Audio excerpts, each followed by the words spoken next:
Hello and welcome to Invisible Hate. I'm Saadia Khan. And I'm Asad the Butt. For those of you who are joining us for the first time, Invisible Hate is a weekly true crime podcast in which Asad and I attempt to uncover the ugly truths behind various hate crimes, both recent and historical. Yeah, that's right, Saadia. As many of the listeners know, a lot of the cases that we discuss involve crimes committed against minority groups. Our goal is to determine through a discussion of the nuances and the complexities of what's happening, whether or not these transgressions can be considered hate crimes. And just a disclaimer to our listeners that while these crimes are really important for us to discuss, they can also be challenging to listen to. So please make sure that you are feeling safe and well while you are listening to this episode. Saadia, before we get started, though, I want to hear how your week has been.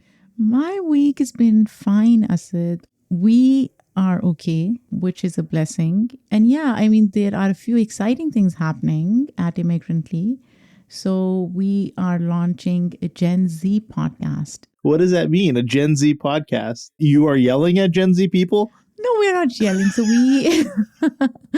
it's, by the way, hosted by Gen Zers. So Gen Zers are going to yell at Gen Zers. At us.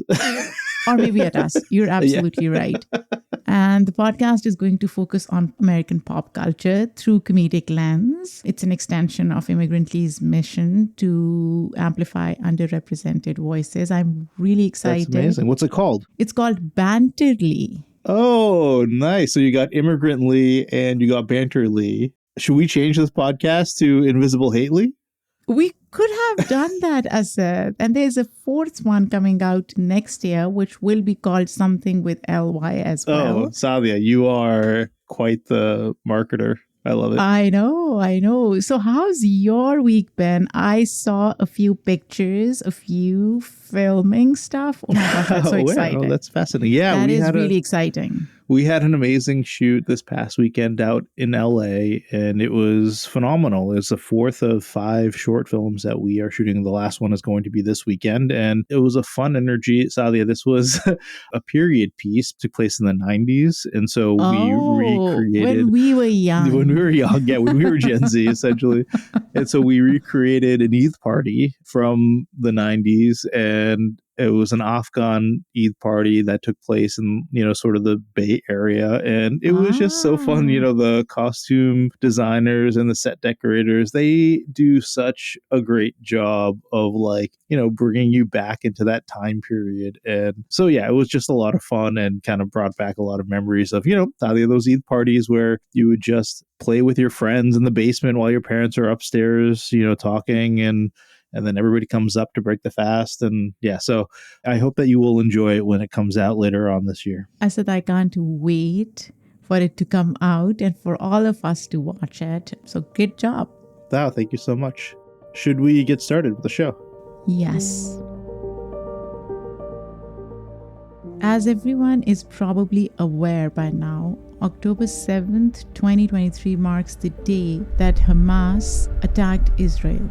Since then, Israel's military has been bombing Palestinian territory, namely Gaza. These attacks have claimed thousands of civilian lives. Since October, sources also cite an uptick in both Islamophobic and anti-Semitic incidents and hate crimes around the world. The exact numbers of these incidents are difficult to determine. States, as you and I know, Asad, have different legal definitions of hate crimes, and many prejudiced encounters sometimes go unreported, or sometimes people don't feel comfortable reporting to the police and they instead report to local organizations. So there are some discrepancies, just an FYI. But an increase in prejudice against both Muslims and Jewish population is undeniable. As the FBI has noted, we are seeing an increase in reported threats against faith communities, particularly Jewish, Muslim, and Arab communities and institutions. Saadia, I've actually done quite a bit of research on this topic. And, I think this podcast is, we've talked about this a lot, in that hate crimes happen all the time, but are vastly underreported. And so I have no doubt that the numbers of crimes or prejudice against Muslims and Jewish populations are increasing, across the world, and, maybe specifically in North America. I do want to point out, though, that it is, as you mentioned, really hard to quantify, and there really isn't any good data on it. So, Saadia, I think a lot of prominent organizations that report on kind of hate crimes within their communities, or even the FBI itself, have reported an increase of maybe hundreds of crimes over the past couple months. But Saadia, as we've talked about on this podcast multiple times, there are up to 250,000 hate crimes that happen every year, and most of them go unreported. And so I have no doubt that, as I mentioned, the prejudice, the hate talk, especially online, has increased substantially. But yeah, it's just really hard to quantify exactly how big a problem this is. You're absolutely right, Asad. We are covering a few cases, but we don't know how many hate crimes have already occurred. Rather than deep diving into one case in particular, as usual, we will discuss a few different incidents.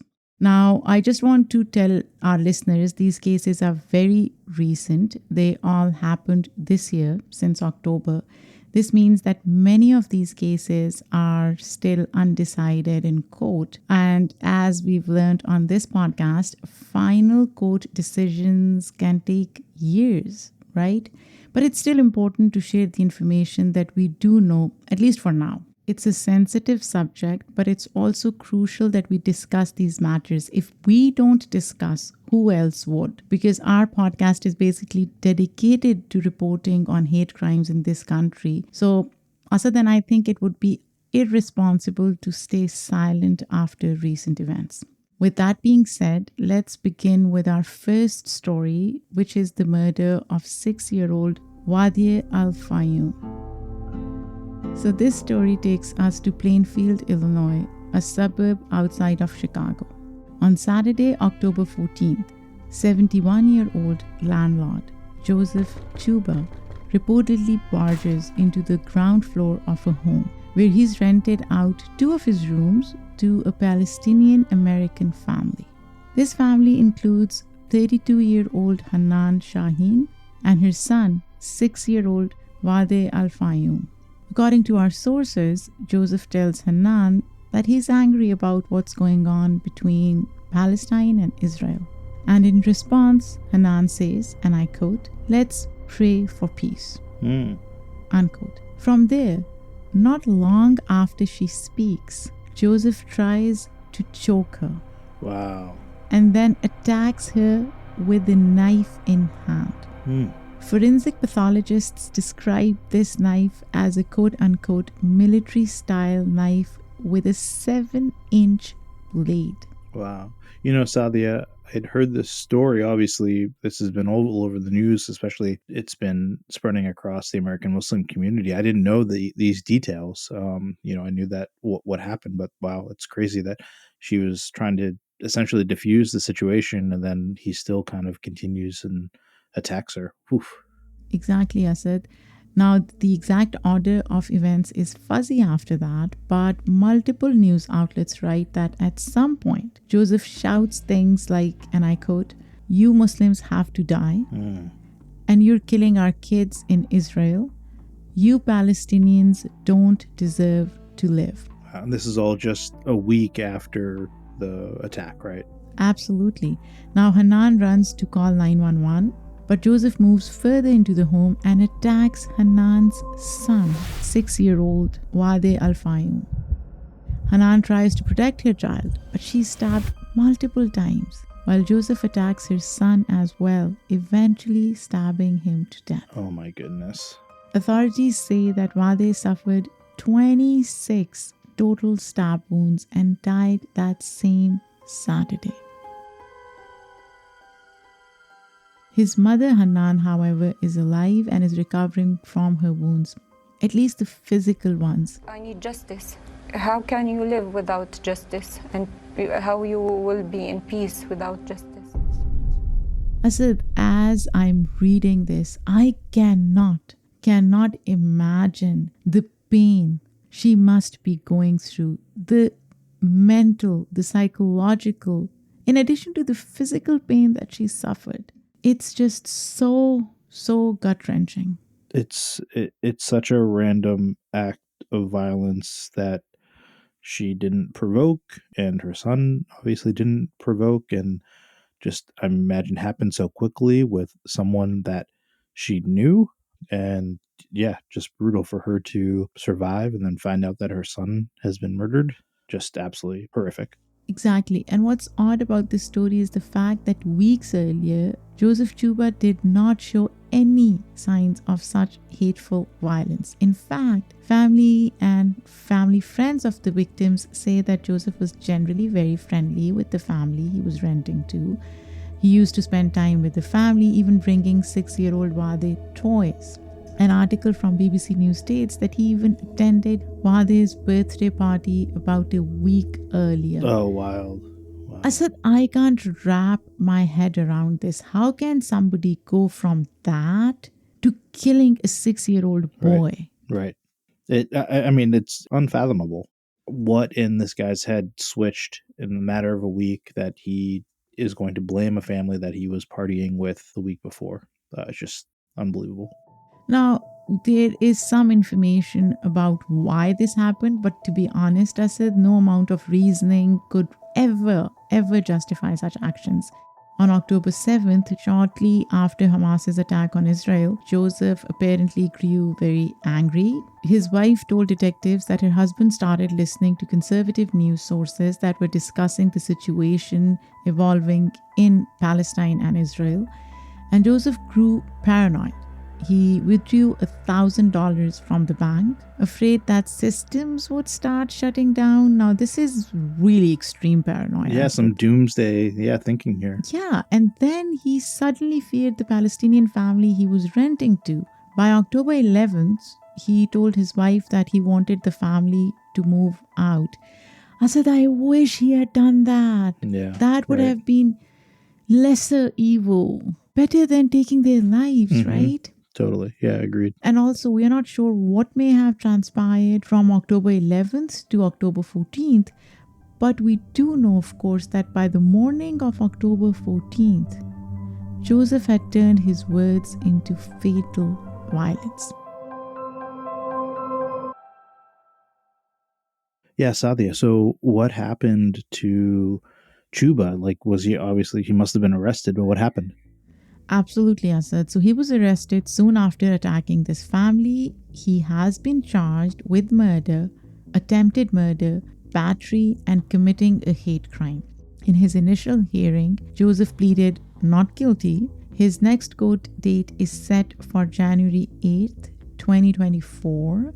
So hopefully at some point in the next year, we will bring all of our listeners updates on this case. Yeah, I think there's a lot that I'd still want to know. I'd love to know his background. Did he have any connection to Israel? Were there other interactions that he had with the family beforehand? And, what happened in that week? I mean, we have a little bit of insight into his paranoia, but again, for him to turn so quickly in a matter of 7 days, 8 days from going to Fade's birthday party to then murdering him is just a wild turn of events. But yeah, we will share the updates when they come. We'll take a short break, but when we come back, we'll discuss another case.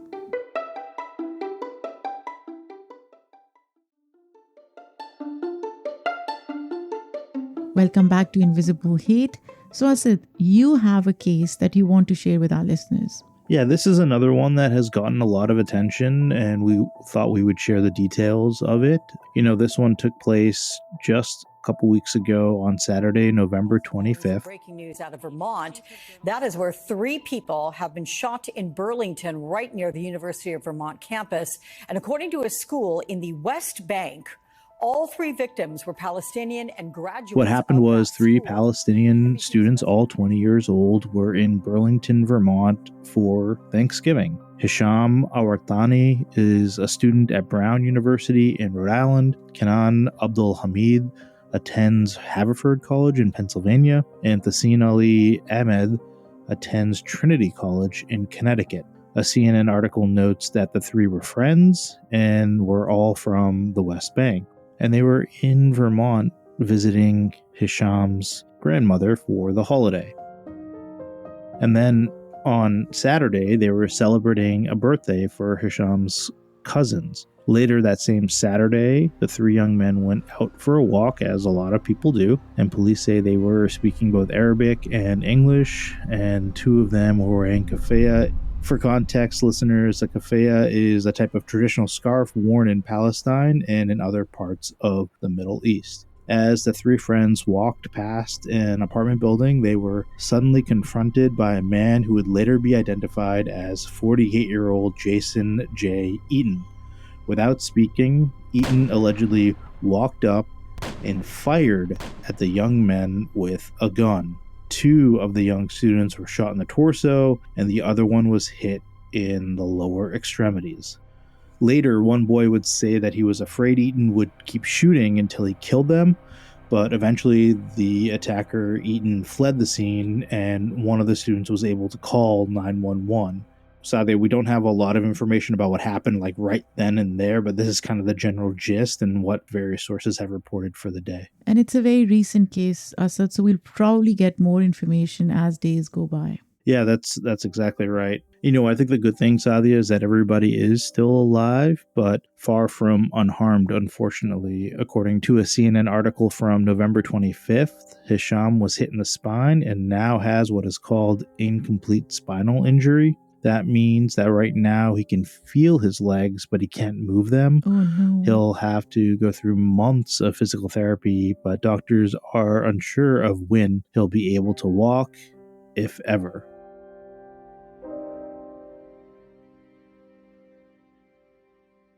This is so bad, Asad. This just makes me so sad. And all of them are students. So this reminds me of how my girls are in college. It just is so scary. And let me tell you something. When I heard about this, I called my daughter and I spoke to her. And I can't believe I'm saying this on our podcast. But I told her not to speak anything else except English when she is outside. Now, she doesn't speak anything else because obviously she isn't fluent in Urdu or Pashto. But as a mother, I was so scared that I told my daughter not to speak any other language. How messed up is that? Totally. No, Saadia, I think this is what a lot of parents do. I mean, I remember after the bombing in Boston during the marathon, my dad was like, don't wear a beard because you don't, and so I think it's a similar, that's instinctual from a parent, like try not to stand out from the crowd because you just don't know who else is going to be out there and assume that you are one thing or the other and might harm you. And it's a really sad state of affairs, that is the case. Saadia, one of the other victims, Kenan Abdul Hamid, was released from the hospital recently, which is a good thing. Apparently, though, he was even scared to leave the hospital, which is just, I don't blame him. again, Asad. so frightening. Of course, yeah. And the final victim, Saadia and Asad, is still being treated in the ICU as of this recording. So what about the perpetrator, Asad? Can you give us some information about him? Yeah, so, Jason J. Eaton was arrested on Sunday, November 26th, the day after the attack. On Monday, he appeared in court where he pleaded not guilty to attempted murder. Police say they have enough evidence to connect Eaton to the attack. They already found a gun inside his apartment that matches the bullets of the gun used at the crime scene. So, Saadia, whether or not this was a hate crime, I think, the victims and the family certainly believe that this was a hate crime, given what's happening in the news and how that's kind of overtaken, everything. But technically, police are still looking for an official motive. It can't be ruled out as a hate crime without solid evidence, as we've talked on this podcast many times. My children, my son and the two boys have no idea what triggered him. It was a hateful crime. After searching his apartment, they discovered a large number of electronic devices, and this may be helpful in finding, social media posts or text messages or emails that might prove a hate crime motivation. And what's interesting is that there's a hesitation to pursue hate crime charges at this time, prosecutors worry that it will make the process more complicated, as they would have to prove both that Eaton committed the crime itself and that he was motivated by hate specifically. Again, we talk about this all the time, that like a lot of times it's easier for prosecutors not to go after the hate crime charges. But, Saadia, what we do know is that Eaton did not rob them, so that wasn't a motivation, but they have to rule out all other possibilities. What do you think is going on here? Asad, I truly think it was motivated by hate. The kids were speaking Arabic. They were wearing keffiyeh. They were visibly Palestinian to him, whether they were or not, because there are a lot of non-Palestinians who do wear keffiyeh as well, by the way. And then he just shot at them. There was no provocation on their end. So to me, it seems like a hate crime, but what's discouraging and disappointing is that prosecutors don't see it that way. By the way, if convicted of attempted murder, Eaton could receive 5 years to life in prison, but a hate crime motivation charge may not actually raise his sentence, which is a bit messed up. For me, Asad, it would be more symbolic than, raising his sentence or anything. I do want him to be charged for hate crime because it will show people that they will be prosecuted if they commit hate crimes. Yeah. I think certainly it needs to be investigated as a hate crime. We should look into see what actions he had taken in recent days or weeks. And I think, understanding his background as a criminal, did he have a record before of doing anything like this? But in the very least, I'm glad that he's arrested, that he's going to be charged with attempted murder, and that he's going to be held accountable for what he did, because it is a really horrific crime for sure. And Saadia, this is definitely one of those cases that we will continue to follow and share with everyone as updates happen.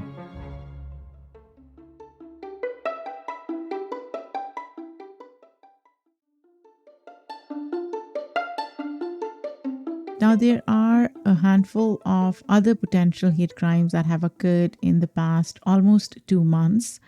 The information for these is still pretty underdeveloped, and we can't possibly detail all the incidents that have occurred because we have 35 to 40 minutes to cover a lot of stuff.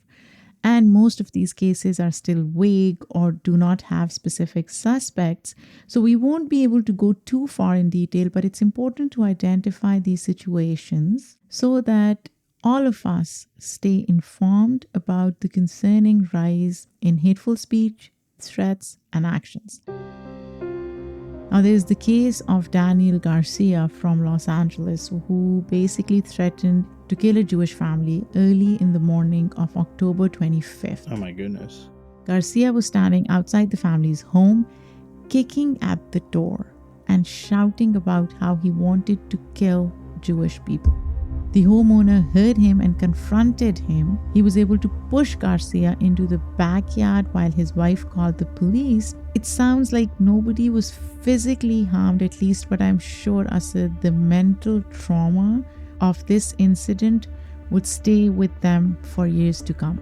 By the time police got there, Garcia had apparently removed all his clothes for some reason, and then he was arrested. This is a bit messed up, though.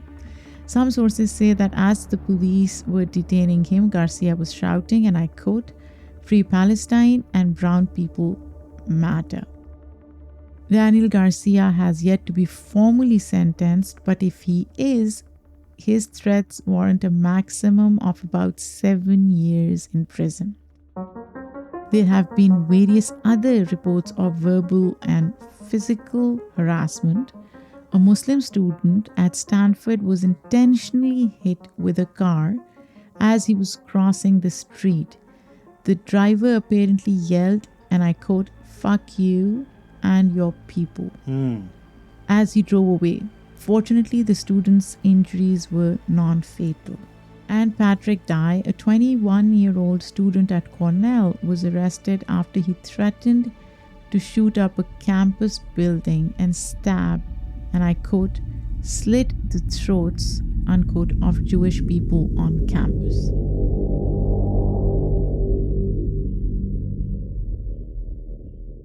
Yeah, Saadia, it's you and I are both online quite a bit, and for me, I had to get off of Twitter recently because, seeing all this news and seeing obviously what's going on in Palestine right now, it's really devastating, and it's really the worst in humanity. But it's still really important to talk about and share these cases with the world because so quickly people can place blame on other people and attack them or say vile things towards them or threaten them, and this is not the society we want to live in.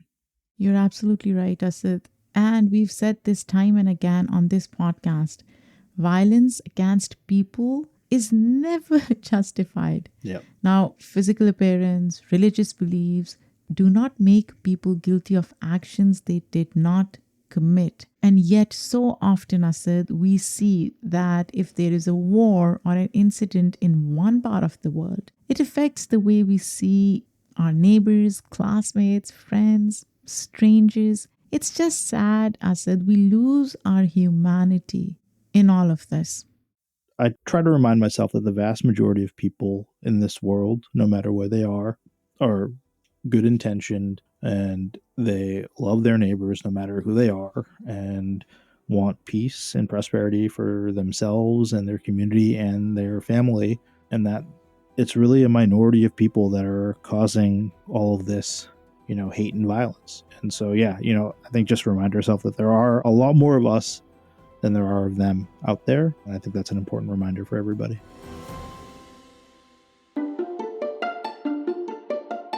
And on that positive note, we'll conclude on today's episode. Thank you so much for listening to Invisible Hate. If you want to learn more, check out links in the show notes about the cases that we discussed. Please email us your thoughts on these stories or any other story that you think we should cover, any other hate crime that was perpetrated against Muslims or Jewish populations that you want us to cover on this podcast. You can reach us at info@invisiblehatepodcast.com. You can also tweet us or hit us up on Instagram. Just search for Invisible Hate Podcast. Yeah, and thanks again for listening. If you do like what you hear, please share with a friend. Invisible Hate is a joint production of Rafaelion Media and Immigrantly. We'd like to thank our team, which includes Michaela Strather, Emmanuel Monahan, and Paroma Chakravarthi. Our music was done by Simon Hutchinson, and we'll be back next week with another hate crime for us to analyze. Until then, I'm Asad Butt. And I'm Saadia Khan.